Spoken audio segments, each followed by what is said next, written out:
I'm Natalya. I always believed that structure and discipline would protect me, that if I did everything right, if I served my country with loyalty, if I stayed out of trouble and earned my place in silence, then life would reward me with peace. I never imagined that the people I trusted most, the ones who raised me, fed me, clothed me, and smiled at me every time I came home, would be the ones to take everything from me without hesitation, without remorse, without looking back. My name is Natalya. I am 35 years old and I have served in the military for almost 16 years. I enlisted when I was just 19, fresh out of high school with no plan and too many questions in my head. The uniform gave me a sense of purpose, the barracks gave me order, the missions gave me something to chase, something that felt bigger than myself. I built my identity on discipline, hard work, and obedience. I stayed in my lane and expected others to do the same. I grew up in a small city not far from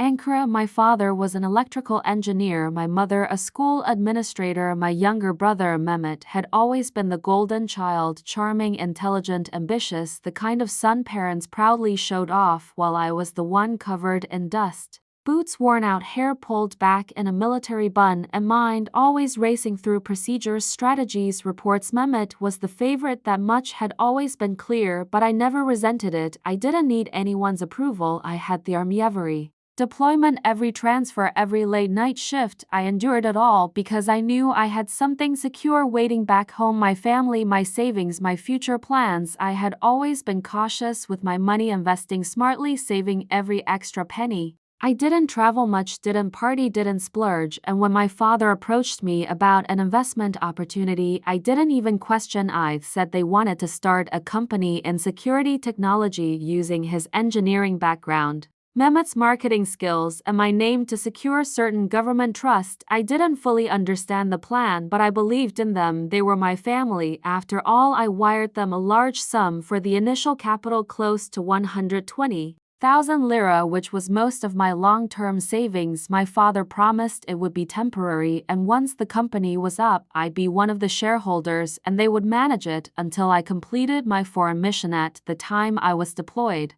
overseas for a NATO-led joint operation and was gone for 13 months. Contact was minimal and my schedule was brutal. I rarely had time to sleep, let alone check in on some papers back home, but every time I managed to call, my mother assured me things were going great. The company was growing. They had already started testing prototype surveillance devices for commercial and institutional use. Mehmet told me they were close to landing a big client and that soon I'd be proud to be part of it. I trusted them blindly. When I came back, my body was bruised, my mind was heavy, and all I wanted was rest. My mother hugged me tightly. My father seemed distracted. Mehmet didn't even show up that first night. He was apparently on a business trip in Izmir. I stayed quiet, didn't ask too much, didn't want to seem ungrateful, but something about their energy felt distant, too formal to rehearse it. Over the next few weeks, I tried to get involved, asked about the company, I offered to help, or at least attend a board meeting. They told me there was no need, that everything was under control, that I should focus on my transition back into civilian routines and enjoy some rest. I nodded, smiled, thanked them, and stepped back again. Then one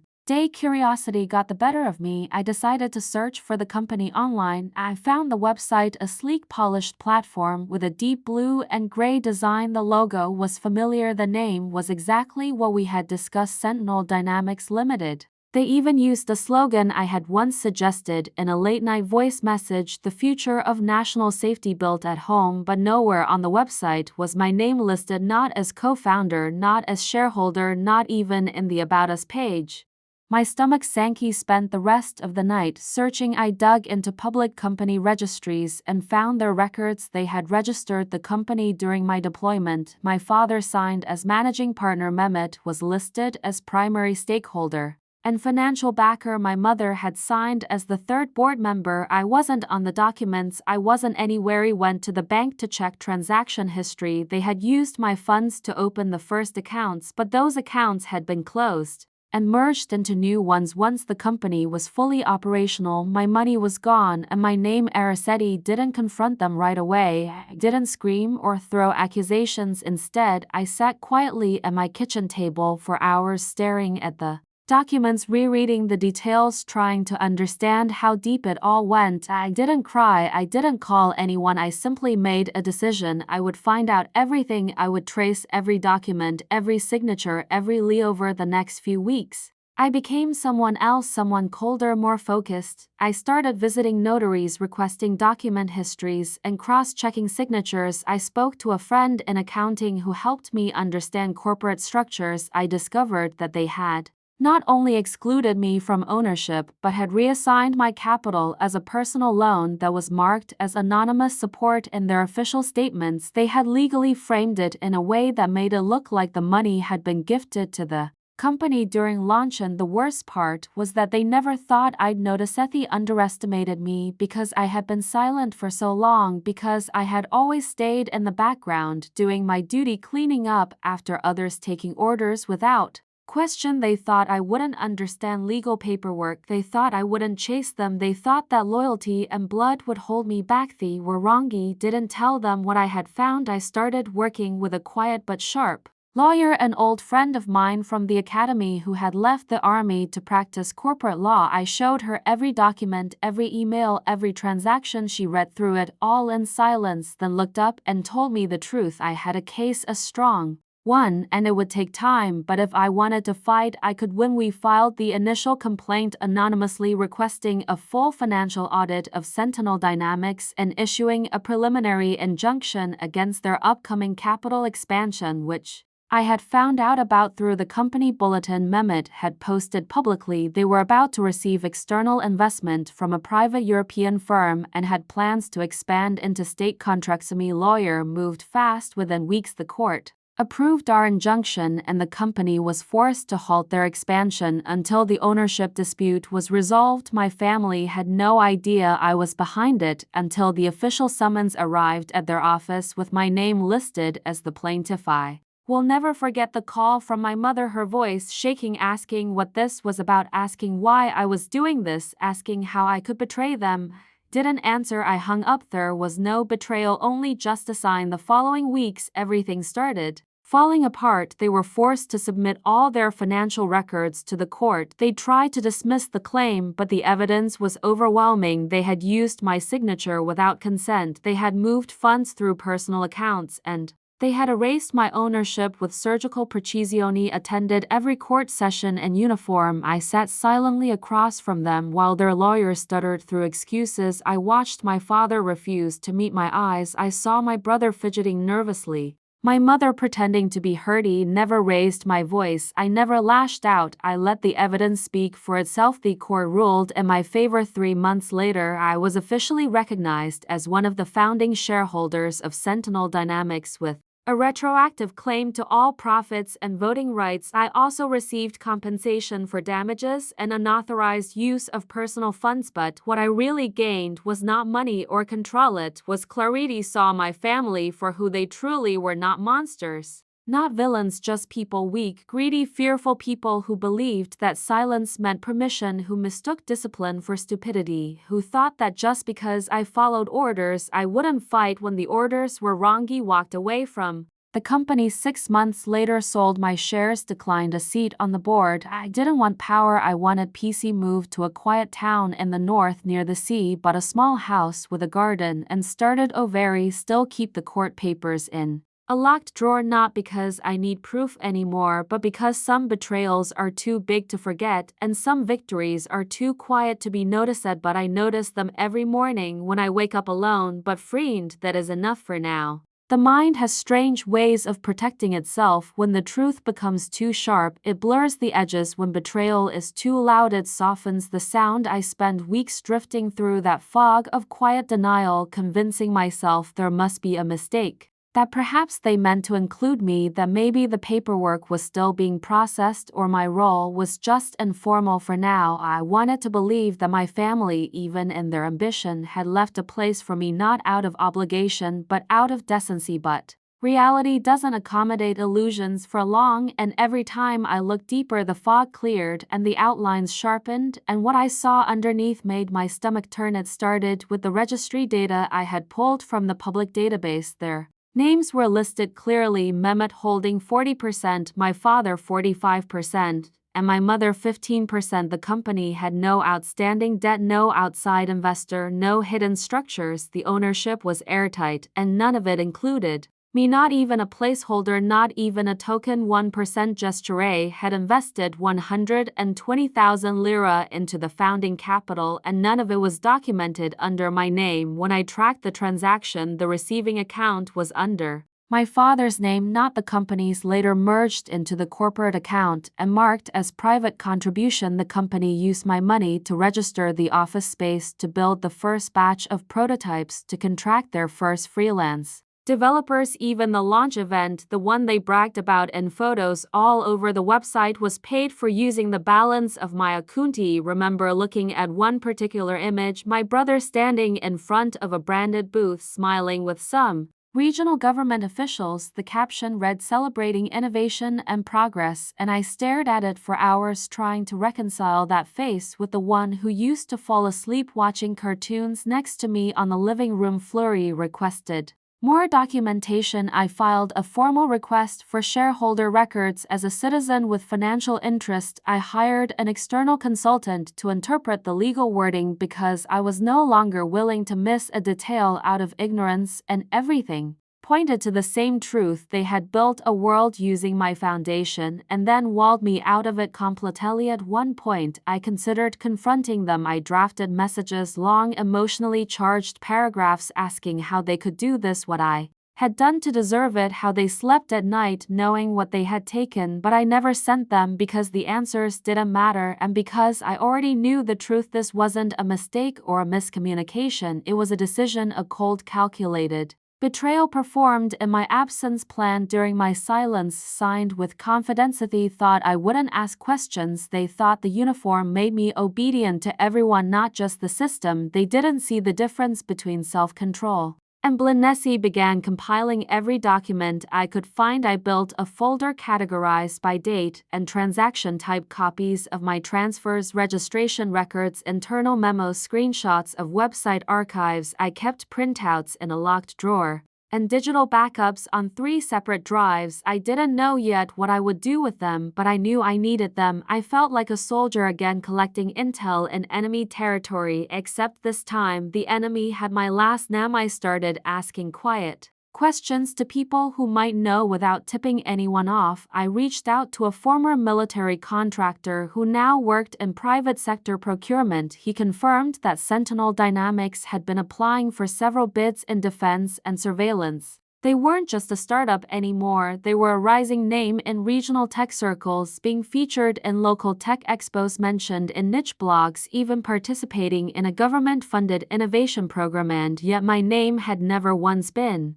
mentioned. Me investment had been a ghost transaction, my involvement erased from every public and private record. They had rewritten the history of their success and removed the one person who gave them the initial breath. It was my father's idea. I realized that over time, the signatures, the timelines, the language used, he had the technical experience, the understanding of process. He knew how to build something and how to protect it, and he had used that knowledge not to secure me but to lock me out. Me mother likely played along, as she always did, not because she was cruel but because she preferred calm and stability, and perhaps she told herself that this was best for everyone, that conflict was unnecessary, that I wouldn't care that deeply. And Mehmet, he never needed permission to take what he wanted. He had always moved through life assuming space belonged to him, and when it didn't, he simply smiled until it did. Don't know when the shift happened exactly, but at some point, the sadness turned to steel, and the betrayal became a mission, not for revenge, not out of rage, but because truth matters, and because some debts cannot be ignored.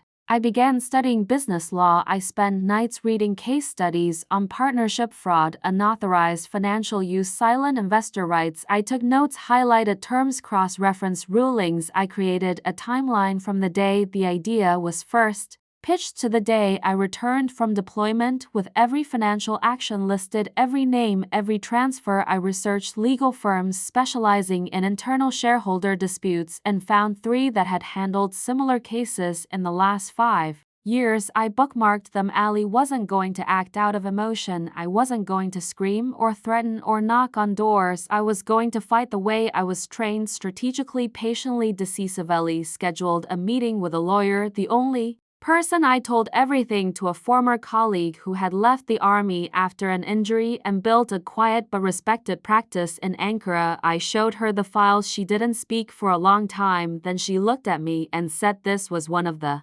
clearest cases she had seen in years, that they hadn't just misled me, they had committed structural exclusion using personal capital that made it a matter of both civil and criminal interest if I wanted to press charges. I had grounds. He asked her what would happen if I pursued it. She told me it would be slow, messy, expensive, that it would strain every family tie I had and possibly make me a pariah among mutual acquaintances, but she also said that if I stayed silent, they would win completely, and my story would vanish under thirst. That night, I made my decision, began the process, quietly filing an ownership dispute complaint with the Ankara Commercial Court while simultaneously requesting a court-ordered audit on the founding capital. The goal was not to destroy the company. I didn't care if they succeeded or failed. I just wanted my name back, my contribution acknowledged, my share returned. Edway used the financial evidence to build a timeline and filed for a temporary injunction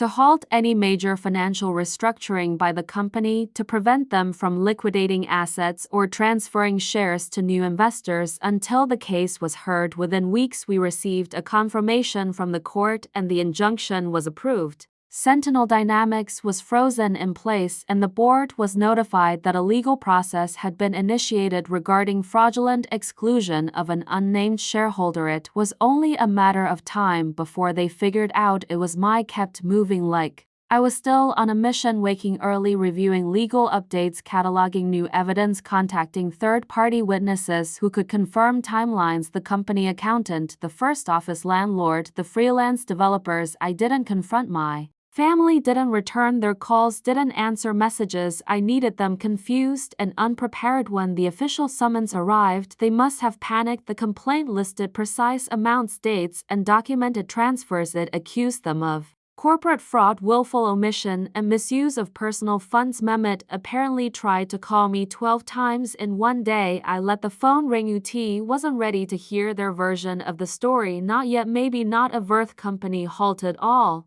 public relations. The expansion campaign was cancelled. They issued a vague statement about internal restructuring and legal evaluation. I watched from a distance, like a ghost watching a house they once built, now shaking from its foundation. He wasn't after revenge, but justice, and justice sometimes looks like stillness, like restraint, like showing up to the courtroom in silence, holding nothing but a stack of truth in your hands. And I would be ready. They had stolen from me. They had erased Menno.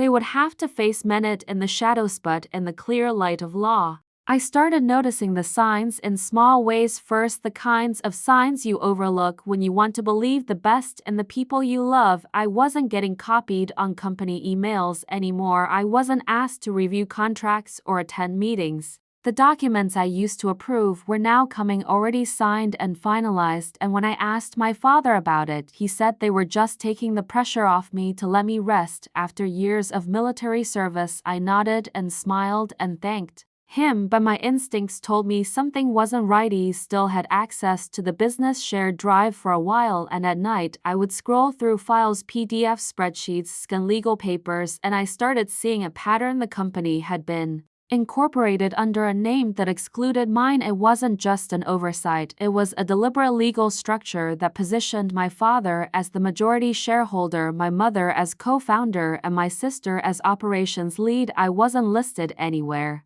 Not as an investor, not as a board member, not even as an advisor. I was invisible on paper. Remember sitting on the floor in that little house I rented, files open across the hardwood, the soft hum of the fridge, the only sound in the room, and this dull quiet ache in my chest, because I realized this had never been about building something with me. It had always been about building something off of me. They used my background, my connections, my savings, and now that the company was stable and Funding was secure, they didn't need me. Anna Marie didn't cry, I didn't call to scream or demand answers. I opened a notebook and I started writing everything down: names, dates, transfers, who signed what, when, what I remembered from conversations. Little things like the email where my sister asked for my passport scan for the company registration, or when my mother had me sign something late at night after dinner saying it was just a supplier agreement. They said it was family business, but I was just the Walethi had held meetings in my absence, crafted plans without me, moved forward while I was still clinging to the idea that we were building something together, and I felt this cold clarity set in, like something inside me had frozen over, and I decided then I wasn't going to fight them, I wasn't going to confront them or plead or beg or ask for what was mine. I was going to learn everything they built on my back, and I was going to take it all away, spend weeks in that house isolating myself, watching webinars on corporate structure, studying the National Registry, reading articles on shareholder fraud and silent partner exclusion. I created a burner email address and began requesting copies of public filings. Under a fake name, I built a timeline, traced every dollar I invested and every cent they spent. I set alarms to wake me up at night so I could check if they moved money while they thought I was asleep. I tracked their vendors, their partnerships, their tech patents, the consulting firm my sister hired to design the logistics system. I watched everything like a ghost that haunted the walls of their company. Thought I was gone, but I never really left. Since I knew enough, I started visiting places they had touched. I went to the warehouse facility they rented under a shell name. I went to their first physical office and spoke to the receptionist, who said she had never met me but had heard my name. I walked through their world like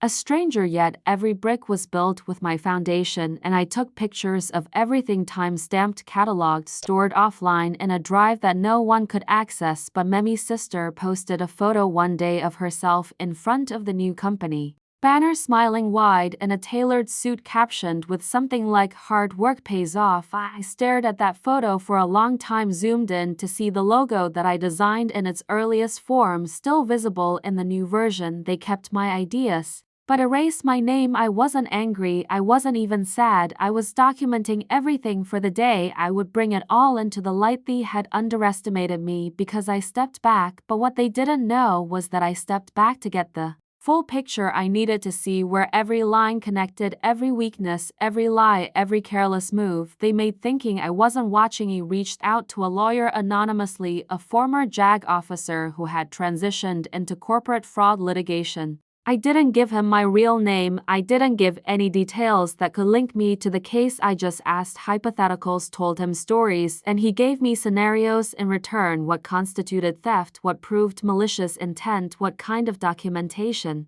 would be required to prove willful exclusion, what constituted breach of fiduciary duty. Everything he said confirmed what I already knew. I wasn't just a victim of betrayal, I was a victim of financial abuse and calculated fraud, and every paper trail I followed was a step closer to proving it. I didn't talk to anyone during those months. I didn't respond to texts. I didn't return calls. I needed to be completely alone to remain focused, to drown out the emotional noise. I became a machine. Wake up, scan files, analyze documents, cross reference dates, update the map I had drawn in my notebook by hand, a spider web of connections, names, timelines, transactions, bank statements, startup grants, lease agreements, all tied to my investment and all excluding me. Thing that hurt the most wasn't the money, it was the fact that they smiled in my face while planning my disappearance, that they used my discipline and loyalty against me because they knew I wouldn't ask questions at first. They counted on that. Me mother had always taught me to be strong, to put family first, but now I understood that strength without awareness is a weakness. They counted on me being the good daughter, the obedient one, the proud soldier who didn't need credit or applause. But this wasn't just about pride, it was about justice and survival and taking back what they stole from me. The day I decided to return was quiet, like any other. I made coffee, stared out the window for a while, and then I packed a bag, not with clothes but with documents, copies of everything I had collected over months, and I booked a ticket back to the city under my real name for the first time in nearly a year. I didn't call ahead, I didn't warn them I was coming. I wanted to see their faces the moment they realized I hadn't disappeared, I had evolved. I returned to the city in silence, moving like a shadow. No announcements, no confrontations, no calls. I walked the streets that once felt familiar yet now alien, my mind sharpened like a blade honed for a precise strike. This was no longer a fight fueled by raw emotion, but a calculated operation. The battlefield had shifted from the front lines of military service to the cold, impersonal corridors of law and business. I knew I needed patience, strategy, and the quiet determination that had carried me through deployments. The first days were spent re-establishing contact with the outside world under layers of discretion. I rented a modest apartment far from the prying eyes of family and old acquaintances, a place where I could work uninterrupted, where the walls could keep my secrets. I adopted routines that mimicked normalcy, yet each action was deliberate, each step forward measured and controlled. I was not the same woman who had left months ago. I was sharper, wiser, and ready. Days were filled with poring over documents, reviewing financial reports, and mapping out the corporate structure of the company that had been built on my name but never with my consent. I learned to read between the lines. Legal jargon became my new language,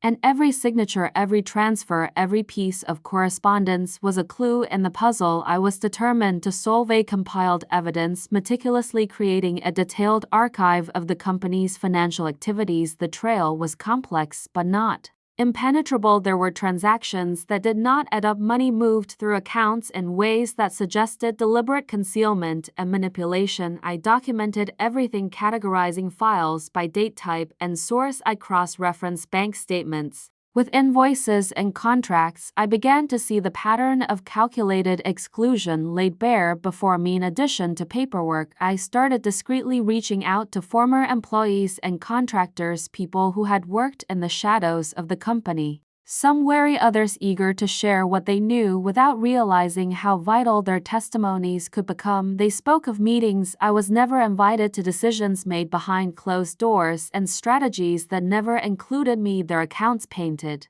a picture of a family united in secrecy and exclusion, a front built on false smiles and broken trust. Meanwhile, I kept close contact with my lawyer, whose expertise was invaluable. We discussed the best legal avenues to pursue and the potential challenges ahead. Each conversation was a reminder of the uphill battle, but also a beacon of hope. The legal system was complex, slow, and often frustrating, but it was the only path that could restore what was stolen from me. I also began filing formal complaints and requests for audits with regulatory bodies, outlining my suspicions of fraudulent activities. The process was slow, bureaucratic, and often opaque, but each step forced the company to respond or risk increased scrutiny. These actions sowed seeds of doubt and discomfort within the family, forcing cracks to appear in their carefully maintained facades. Weeks passed. I observed subtle shifts in my family's behavior. The once confident and dismissive attitudes gave way to guarded conversations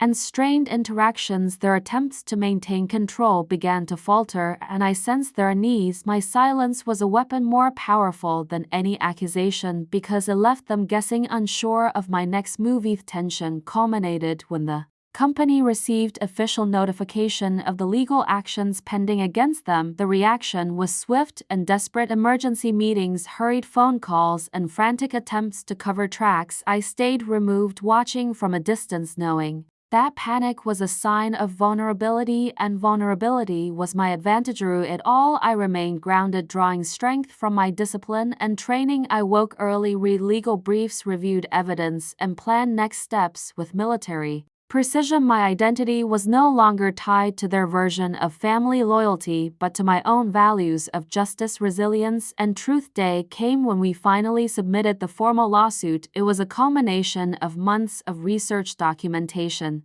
and strategic planning. The complaint detailed the exclusion of my ownership rights, the unauthorized use of my investment, and the pattern of deliberate concealment and fraud. The document was more than a legal filing. It was a declaration that I would no longer be erased. In the quiet moments between preparation and execution, I found time to reflect on how far I had come. The woman who had trusted blindly was now a force of calculated resolve. The betrayal that once threatened to break me had instead forged a new strength, a fierce determination to reclaim what was rightfully mine. I no longer sought reconciliation or forgiveness, not because I harbored hatred but because I understood that some wounds could only heal through justice, not pity. The road ahead was daunting and uncertain, but I was no longer alone. I had allies, professionals, and evidence on my side, and most importantly, I had my own unwavering conviction. This chapter of my life was not an ending but a new beginning, a chapter written not with tears or screams but with steady hands and a clear mind.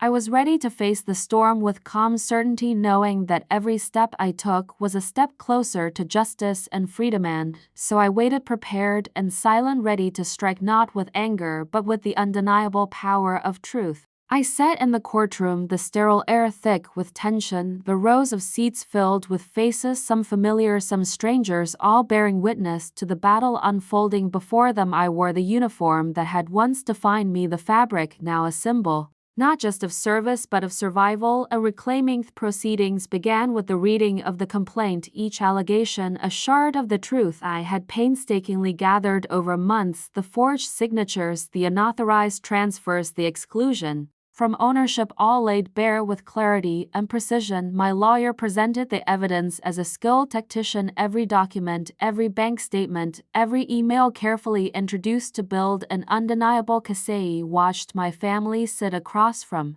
me, their expressions guarded a mix of defiance and fear, my father's posture stiff, his eyes betraying the weight of the accusations. My mother's hands trembled subtly, a crack in the composed facade. Mehmet avoided eye contact, retreating into silence. It was a tableau of guilt and desperation painted with invisible strokes. Witnesses were called one by one, former employees, contractors, suppliers, each recounting their experiences in the company, the secret meetings, the decisions made without me, the deliberate concealment of my role. Their testimonies stitched together a narrative of betrayal and calculated fraud, their voices carrying the weight of truth. Prosecution dismantled the defense piece by piece. The attempts to rewrite history, to shift blame, to minimize the damage were met with unwavering rebuttals backed by evidence. The courtroom became a stage where deception was exposed and integrity reclaimed. Through the long hours I remained composed, the years of discipline instilled in me a calmness that shielded me from the emotional storm. I felt the power of silence as my lawyer's voice carried the weight of facts and truth. The evidence was overwhelming, a mosaic of betrayal carefully pieced together. As the day drew to a close, the judge's expression grew serious, the gravity of the case clear in every crease of his face. The room held its breath, awaiting the moment of judgment, the culmination of months of pain and perseverance. I sat tall, ready to receive the verdict that would mark a new chapter in my life. When the ruling came, it was a victory not just for me but for justice itself. The court recognized my rightful ownership, reinstated my name, and ordered restitution for the financial and emotional harm endured. The words spoken were final, binding, a restoration of what had been stolen. Walking out of the courtroom, I felt a mixture of relief and resolve. The battle was won, but the war for healing had just begun. I was no longer a victim, but a victor, a woman who had faced betrayal with strength and emerged whole. Courtroom drama was more than a legal fight, it was a reclaiming of identity, a statement that silence could be broken and truth could prevail. And as I stepped into the light, I knew this was only the beginning of a new journey, one forged in resilience and hope. I left the courthouse feeling lighter than I had in years. The weight of betrayal lifted, the burden of silence finally released. I did not look back because the past had no power over the future I chose to create. I moved far away to a small coastal town where the sea whispered freedom and the air tasted like new beginnings. Without the chains of family deceit, I rediscovered myself. I spent mornings walking along empty beaches, the salt wind clearing my mind, the sun warming my skin. I reconnected with simple pleasures, the scent of pine, the taste of fresh bread, the sound of children laughing in the distance. I enrolled in courses I had postponed, studying law, corporate ethics, and business management. Topics that once seemed daunting now felt like tools of empowerment. I met people who inspired me, who believed in justice, who saw strength in vulnerability. and courage and persistently I built a new career, one based on transparency, accountability, and protecting those who cannot protect themselves. I volunteered with organizations that helped victims of fraud and abuse, using my story not as a weapon but as a beacon, a warning, and a source of hope. Sometimes memories came like waves crashing unexpectedly, the family dinners, the stolen trust, the silent betrayals, but each time I met those memories with grace and acceptance. I forgave, not to excuse but to free myself from the chains of anger and resentment. Freedom is quiet, it does not roar or demand attention, it is a gentle, steady flame burning in the heart, a reminder that even in darkness light persists, and even in silence a voice can be heard. Am no longer defined by the shadows they cast. I am the author of my own story, the keeper of my own peace, and the bearer of a quiet victory that echoes louder than any shutan. This is only the beginning. Thanks for listening to my story with me, and don't forget to follow and subscribe for more stories.